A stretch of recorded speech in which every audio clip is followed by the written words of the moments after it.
अनूप मंडल जो लगातार जैन समाज के खिलाफ प्रोपेगेंडा चलाकर काम कर रहा है, उसी के खिलाफ राष्ट्रीय जैन संगठन के कोर कमेटी सदस्य व श्री जैन तरुण समाज दिल्ली के प्रधान श्री अशोक फोफलिया जी के नेतृत्व में सदस्य कोर कमेटी व जैन श्वेतांबर कल्याणक तीर्थ न्यास के अध्यक्ष श्री ललित नहाटा जी, जीटो एपेक्स के डायरेक्टर श्री किशोर कोचर जी, अखिल भारतीय श्री जैन युवक महासंघ के पूर्व महामंत्री श्री नितिन दुग्गड़ जी एवं श्री जैन तरुण समाज के उप मंत्री श्री मैकी फोफलिया जी सहित एक प्रतिनिधि मंडल 6 जुलाई को पूर्व सांसद श्री जयप्रकाश अग्रवाल जी से मिला और उन्हें अनूप मंडल के कुकृत्यों से अवगत कराया। संस्था की ओर से एक पत्र सौंपा गया जिस पर उन्होंने कहा कि जैन समाज ने सदैव ही उनका और उनकी पार्टी का साथ दिया है और वो उक्त विषय में सदैव ही जैन समाज के साथ कंधे से कंधा मिलाकर सहयोग हेतु तत्पर रहेंगे। हमारे संवाददाता अजय जैन भी इस मौके पर वहां उपस्थित रहे और जयप्रकाश अग्रवाल जी के साथ और भी सदस्य गणों से बातचीत की। आइए देखते हैं। देख रहे हैं लीडदिल्ली.com और आज मैं अजय जैन, मेरे साथ जयप्रकाश अग्रवाल जो कि पूर्व सांसद रहे हैं और कांग्रेस के समय में जैनियों को अल्पसंख्यक का दर्जा भी दिया गया, लेकिन किस तरीके से इस अनूप मंडल ने पूरी एक प्रोपेगेंडा रचा कि किस तरीके से जैन समाज को कमज़ोर कर दिया जाए। आज तरुण जैन समाज का एक डेलीगेशन मिलने आया सर, और जैनियों की एक इकोनॉमिकल, मैं कहूँ कि थोड़ा सा सुदृढ़ प्रभाव होता है, तो अनूप मंडल की जो ये चाल रही है, कहीं ऐसा तो नहीं कि देशद्रोही ताकतों ने मिलकर किसी इकोनॉमिक सुदृढ़ता को कहीं चोट पहुँचाने की कोशिश की हो? देखिए, जैन समाज के बारे में लोग आज से नहीं सैकड़ों सालों से भगवान महावीर स्वामी के रास्ते पे चलते हुए और जो देन जैन समाज की रही है समाज के लिए प्रति, उस पर बड़ी आस्था रखते हैं, बड़ी निष्ठा रखते हैं। सिर्फ वो ही नहीं जो जैनी है, उसके अलावा भी लोग समर्पित रहते हैं और एक समाज का अभिन्न अंग है, क्योंकि उनका रास्ता हमेशा अहिंसा के रास्ते पे चलते हुए बनता है।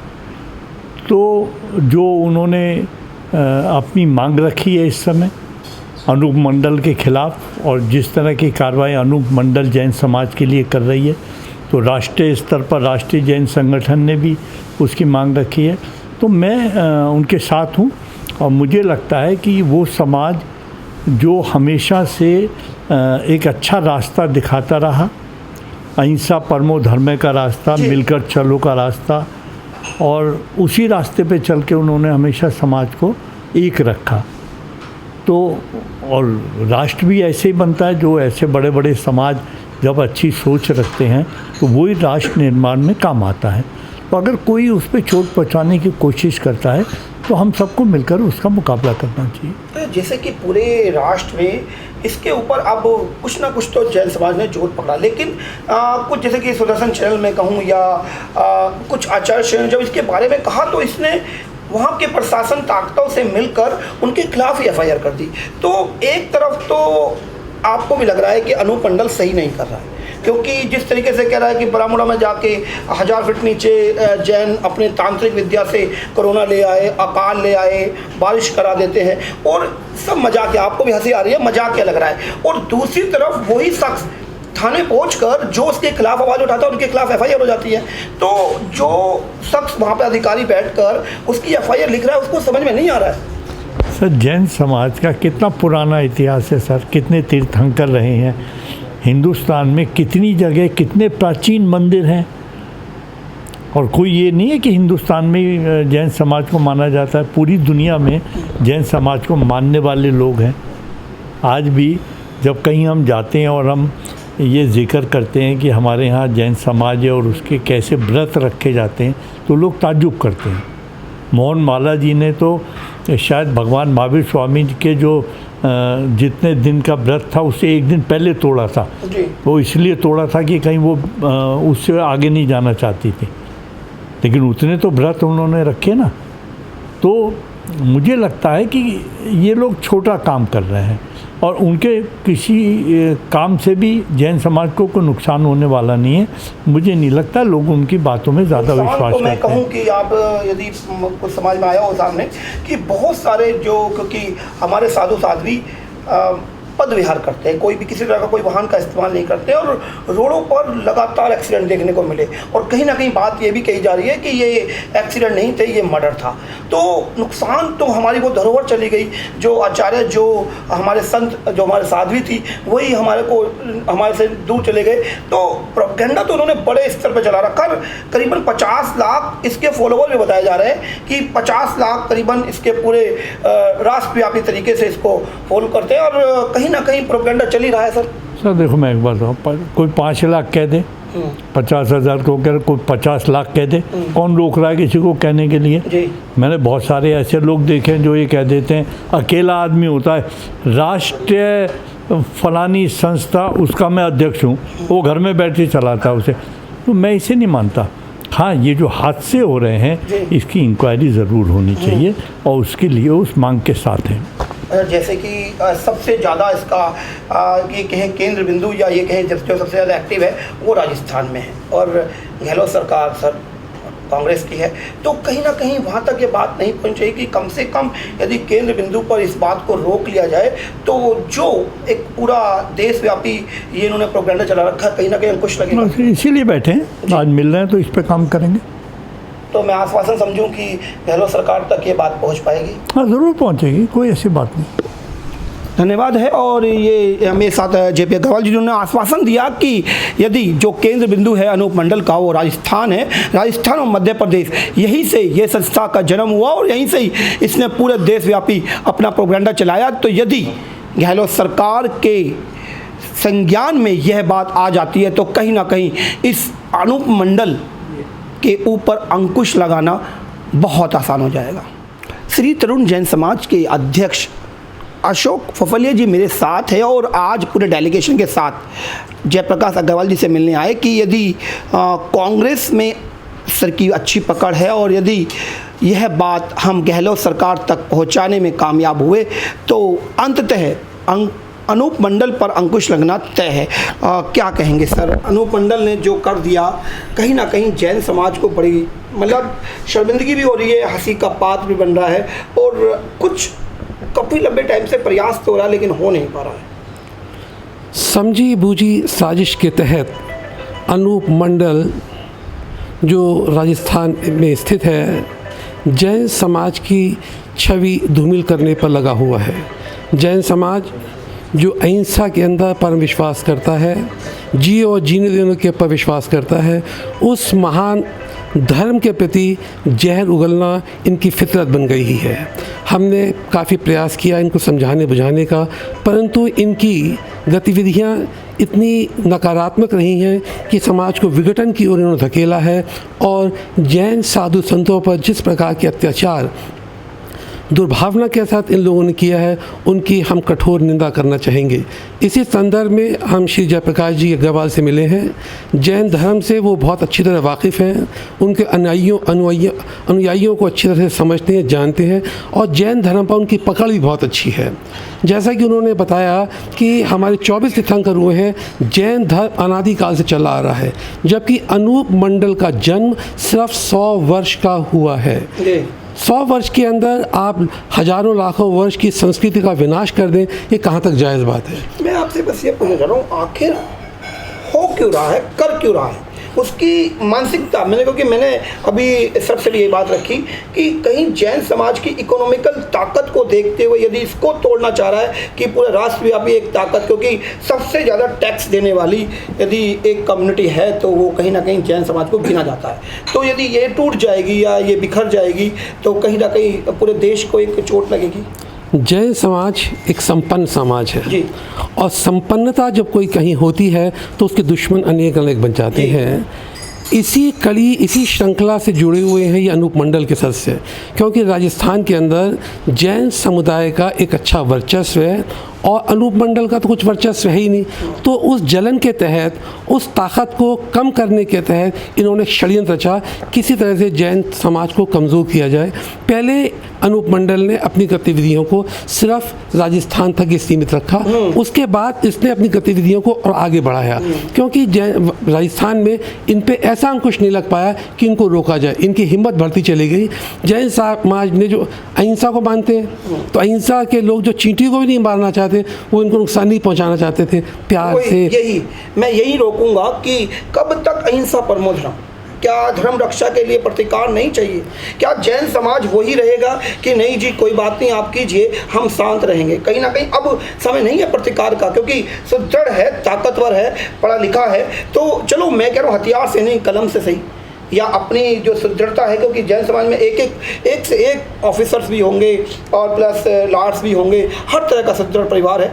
तो क्यों नहीं अभी तक इस तरह का समाज में देखने को मिला कि अब प्रतिकार चाहिए? समाज को प्रतिकार चाहिए, अवश्य चाहिए। मैं आपको आज के लाखों वर्ष पूर्व प्रथम तीर्थंकर भगवान आदिनाथ की ओर ले जाऊंगा। भगवान आदिनाथ 80 मसीह कृषि को देने वाले थे, आप सब लोग जानते हैं। आज वो समय आ गया है जब जैन समाज को हर मंच पर प्रतिकार करना पड़ेगा, चाहे लेखन के माध्यम से करना पड़े, चाहे वाणी के माध्यम से करना पड़े, चाहे राजनीति के माध्यम से करना पड़े। क्योंकि जब आप किसी के अस्तित्व पर वार करते हैं और जो अहिंसा को मानने वाले हैं, सबका भला चाहते हैं, सबके लिए अच्छा ही चाहते हैं, उस समाज को आप नाश करना चाहते हैं, तो आप कब तक बर्दाश्त करेंगे? हर चीज़ की एक सीमा है। जैन समाज ने अब तक इसको बहुत बर्दाश्त किया, पर अब अवसर आ गया है कि जैन समाज जमकर प्रतिकार करेगी, जमकर लड़ेगी और संयुक्त रूप से लड़ेगी। इसी संदर्भ में हम श्री जयप्रकाश जी से मिलने आए कि हम हर मंच पर उनको घेर लेंगे, उनको समझाएंगे पहले कि प्यार से, अन्यथा तो फिर सरकार है ही, क्योंकि यहाँ पे शासन जो है वो आप जानते ही हैं, ऐसा तो है नहीं कि हमारी आवाज़ सुनी नहीं जाएगी। तो जयप्रकाश जी जैसे लोग हमारे साथ होंगे तो सरकारें भी हमारी बात सुनेंगी। और सबसे बड़ी बात यह है कि हम सत्य की राह पे हैं, हम किसी को नुकसान नहीं पहुँचाना चाहते, परंतु हमें अपने वर्चस्व का तो ध्यान रखना ही पड़ेगा। अपने वर्चस्व के अस्तित्व के लिए तो लड़ाई लड़नी ही पड़ेगी। जैसे कुछ समय पहले भी बात आई थी कि ये बैन कर दिया गया, 7-8 साल पहले इसकी सारी वेबसाइट, सारा कंटेंट, सारी इसकी किताबें सब खत्म कर दिया गया, दोबारा से जाग गया। देखिए 1957 के अंदर जो सुखाड़िया जी राजस्थान के चीफ मिनिस्टर हुआ करते थे, उस समय इनकी किताब को बैन कर दिया गया था। परंतु हमारे जो ऑफिसर्स थे या क्या थे, इनकी क्या लिंकिंग थी, उस लिंकिंग के माध्यम धीरे धीरे फिर इकट्ठे होने लगे और इन्होंने फिर वो प्रपंच रच दिया। ये षड्यंत्र है, कॉन्स्पिरेसी, जैसे आपने राइटली कहा था कि जैन समाज को कमज़ोर करने की एक सुनियोजित एक इनका प्रयास है। अब ये इस प्रयास में विफल हो रहे हैं क्योंकि जैन समाज जाग गया है। जैन समाज ने समझ लिया कि हमें अपने वर्चस्व के लिए लड़ना है, हमें सत्य के लिए लड़ना है, हमें अहिंसा के लिए लड़ना है, हमें देश के लिए लड़ना है। देश के अंदर जब तक एकजुटता नहीं होगी, समन्वय नहीं होगा, तो यहाँ तो विघटन हो जाएगा। क्योंकि 36 कौम रहती है हमारे देश में, तो जैन भी हैं, ब्राह्मण भी हैं, वैष्णव भी हैं, सब तरह के लोग हैं, तो कहाँ पे जाएगा हमारा देश? तो ये एक बहुत इंपॉर्टेंट मुद्दा है कि हमें अपने देश की भी रक्षा करनी है, हमें समन्वय स्थापित करना है। हर कौम को यह जीने का अधिकार है। हम तो कहते हैं ये जियो और जीने दो। चलिए, ये तो बात रही अहिंसा परमो धर्म और जियो जीवन की, लेकिन अब प्रतिकार का समय है। और जैसा कि अशोक फोफलिया जी ने बताया कि अब समय प्रतिकार का है और जैन समाज सुदृढ़ और संगठित होकर यदि प्रतिकार करेगा तो अनूप मंडल जैसों का कोई वर्चस्व कायम ही नहीं रहेगा। कारण कि उसका वर्चस्व था ही नहीं, बस एक परपंच के तहत यदि उसने अपना वर्चस्व कायम कर भी लिया तो यह जैन समाज का प्रतिकार नहीं झेल पाएगा। ललित नाहटा जी मेरे साथ हैं, राष्ट्रीय जैन संगठन को रिप्रेजेंट करते हैं और आज जयप्रकाश अग्रवाल जी के पास एक डेलीगेशन के साथ पहुंचे कि अनूप मंडल का किस तरीके से पूरे देशव्यापी सूपड़ा साफ हो। बात करते हैं। जी सर, क्या कहेंगे अब अनूप मंडल के ऊपर कि अब तो जैन समाज का प्रतिकार का समय आ गया? जैन समाज के विरोध में अनूप मंडल में कुछ जो व्यक्ति जुड़े हुए हैं, वो कोई लाखों में नहीं हैं, बहुत हज़ारों में भी नहीं है, सैकड़ों में ही हैं, लेकिन वो इस ढंग से अपने आप को बताते हैं कि जो उन लाखों में संख्या में जैनियों के विरोध हैं। कभी कोई टाइम में उनका कोई जैन व्यापारी से मतभेद हो गया था, उस मतभेद का उसने अपना दुश्मनी निकालने के लिए पूरे जैन समाज के खिलाफ ही अनर्गल बोलना शुरू कर दिया। वो जैन समाज के बारे में ऐसा अनर्गल बोलते हैं कि कोई भी आदमी विश्वास नहीं कर सकता। मंदबुद्धि का आदमी भी हो वो भी इस बात को मानने के लिए तैयार नहीं है कि कोरोना जैन लेकर के आए हैं। जैनी लोग बरमुडा ट्रायंगल में रहते हैं, या जैनी लोग सुनामी ला सकते हैं, जैनी लोग अतिवृष्टि ला सकते हैं, अकाल ला सकते हैं। अगर जैनी काला जादू करके इस तरह की बातें कर सकते थे तो वो सीधे अनूप मंडल पे ही अटैक करते अपने जादू का और उसी को ही समाप्त कर देते। तो ये अनर्गल बातें करते हैं, और जो उनके साथ में ज़्यादातर लोग ऐसे हैं जो अनपढ़ हैं, समझते नहीं हैं, और वो उनकी बातों में आ जाते हैं और उनकी बातों में आकर के उनके पीछे वो आवाज़ उठाने लग जाते हैं। 25-50 की संख्या में कहीं भी समर्थन कहाँ से मिल रहा है? क्योंकि किसी भी कॉन्स्टिट्यूंसी या कहें प्रपंच को चलाने के लिए फंड भी चाहिए, इतना तो ये धनवान लग नहीं रहा। ये एक शोध का विषय है कि इनको इतना फंड कहाँ से मिलता है। ज़रूर जो अपने देश के विरोधी ताकतें हैं जी। वो कोई न कोई पीछे से उनका समर्थन कर रही है। वो चाहते हैं कि यहाँ पर अनस्टेबिलिटी बनी रहे, और उस पर्पज़ से ऐसे लोगों को वो उपयोग में ले आते हैं। उसके बाद भी कई बार देखा कि जिसने भी अनूप मंडल के खिलाफ आवाज़ उठाई उसके खिलाफ FIR हो गई। तो इसको भी आधिकारिक तौर पे नहीं कहेंगे कि कहीं ना कहीं कुछ चल रहा है? जरूर कि अनूप मंडल की आपने कहा कि मंदबुद्धि आदमी भी समझ जाएगा कि ये बात जो कर रहा है वो ठीक नहीं है, और उसके बाद जो उसके खिलाफ हम भी आज बैठे उसके खिलाफ ही बैठे हैं, तो हो सकता है कल को हमारे खिलाफ भी FIR हो पाए। वो कोई ऐसा बहुत ज़्यादा ऐसी घटनाएं नहीं हुई है। हो सकता है 2-5 ऐसी घटनाएं हो गई हो कि अधिकारी ने उनकी FIR को इतनी मान्यता दे दी हो या उनको मान लिया हो, स्वीकार कर लिया हो। कई बार वो रिश्तेदारी के इन्फ्लुएंस में भी आ जाती है, लेकिन आम समझदार व्यक्ति कोई भी इस तरह की उनकी इन बातों को नहीं मानेगा। ये थे मेरे साथ ललित नाहटा जी, जिनका साफ तौर पे कहना है कि मंदबुद्धि इंसान भी समझ जाएगा कि अनूप मंडल आखिर कह क्या रहा है। लेकिन जिस तरीके का प्रपंच यह चला रहा है, कहीं ना कहीं जैन समाज को कहीं शर्मिंदा भी कर रहा है और आहत भी। और यदि आहत है और धार्मिक भावनाएं आहत हो रही हैं, तो मैं अपने लीड दिल्ली परिवार की तरफ से सभी जैन समाज को एक बार जागृत करने की कोशिश करूंगा कि यदि आप एक लेटर, एक पत्राचार के द्वारा गहलोत सरकार और केंद्र सरकार दोनों को लिखते हैं, तो कहीं ना कहीं कुछ योगदान आपका भी इस अनूप मंडल के फन को कुचलने में कारगर सिद्ध होगा। आपसे फिर मुलाकात होगी दिल्ली NCR की खास खबरों के साथ। तब तक के लिए देखते रहिए लीड दिल्ली। अगर अभी तक आपने हमारा lead Delhi Facebook page like and YouTube channel subscribe नहीं किया है तो तुरंत डिस्क्रिप्शन में जाएं। आपको हमारे डिस्क्रिप्शन में हमारे सभी सोशल मीडिया प्लेटफॉर्म के लिंक मिल जाएंगे। लिंक पर जाएं, हमारा Facebook page like and YouTube channel subscribe करें और हमारे माध्यम से दिल्ली NCR की हर एक खबर से अपडेट रहें। धन्यवाद।